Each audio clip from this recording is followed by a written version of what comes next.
జాప్తి వీరప్పగూడెంలో ఒక వృద్ధురాల దగ్గర నుంచి చైన్ ఒకటి దొంగతనం చేయడం జరిగింది, chain snatching. So chain snatching చేసే క్రమంలో ఆమె రెసిస్టెన్స్ చేస్తే కొంచెం ఆమెని వాళ్ళు గాయపరచడం కూడా జరిగింది. దీనికి సంబంధించి జిల్లా ఎస్పీ గారి ఆదేశాల మేరకు Miryalaguda rural CI PND Prasad, SI Lakshmaiah వీళ్ళందరూ ప్రత్యేక బృందాలుగా ఏర్పడి ఇమ్మీడియట్గా మేము చేసినటువంటి ఎఫర్ట్స్లో దీంట్లో ఈరోజు ఈ చైన్ స్నాచింగ్కి ఇన్వాల్వ్ అయినటువంటి నలుగురు ఎక్యూజ్ను కూడా మేము అరెస్ట్ చేయడం జరిగింది.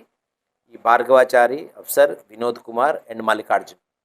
దీంట్లో ఈ మొట్టమొదటి ఇద్దరు కూడా ఈ చారి అండ్ అఫ్రోజ్ వీళ్ళిద్దరు కూడా ఫిజికల్గా ఆమె దగ్గరికి వెళ్ళి ఆమె చిన్న షాప్ నడుపుతారు. ఆ షాప్లో వెళ్ళినప్పుడు ఆమె ఏదో వీళ్ళకి సామాన్ ఇచ్చిన తర్వాత ఆమె వెళ్తుంటే వెనక నుంచి అటాక్ చేసి ఆమె రెసిస్ట్ చేస్తే ఆమెను కొట్టి చైన్ గుంజుకొని వెళ్తారు.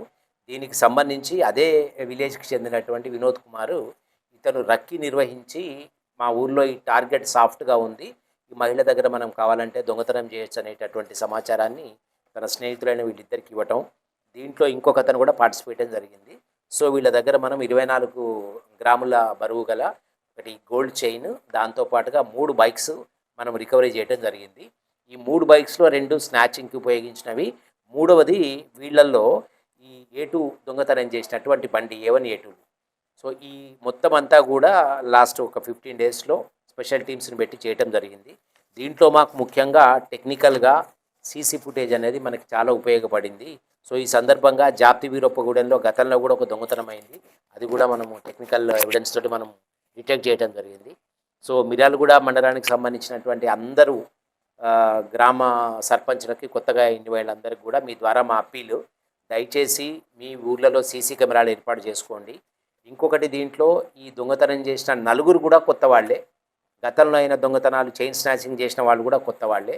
సో కొత్త వాళ్ళు ఈ దొంగతనాలు చేయబట్టి ఐడెంటిఫై చేయడం చాలా కష్టమవుతూ ఉంది. సీసీ కెమెరాలు లేకపోతే చాలా ఇబ్బందికరంగా మారుతుంది డిటెక్షన్. సో ప్రివెన్షన్ గురించి మేము అన్ని విధాలుగా కూడా ప్రయత్నాలు చేస్తూ ఉన్నాము. సో మారుమూల గ్రామాల్లో ఇవి జరగబట్టి కొంచెం ఇబ్బందిగా ఉంది కాబట్టి అందరూ కూడా మీ ద్వారా సీసీ కెమెరాలు పెట్టుకోవాల్సిందిగా కోరుతున్నాం. సో ఈ కేసుని దీన్నే కాకుండా వీళ్ళు చేసినటువంటి ఇంకొక దొంగతనాన్ని కూడా దీంట్లో డిటెక్ట్ చేసిన మిర్యాలగూడ రూరల్ సిఐ గారికి, తర్వాత ఎస్ఐ గారికి జిల్లా ఎస్పీ గారు ప్రత్యేకంగా రివార్డులు అందజేయడం జరుగుతుంది. థ్యాంక్ యూ అండి.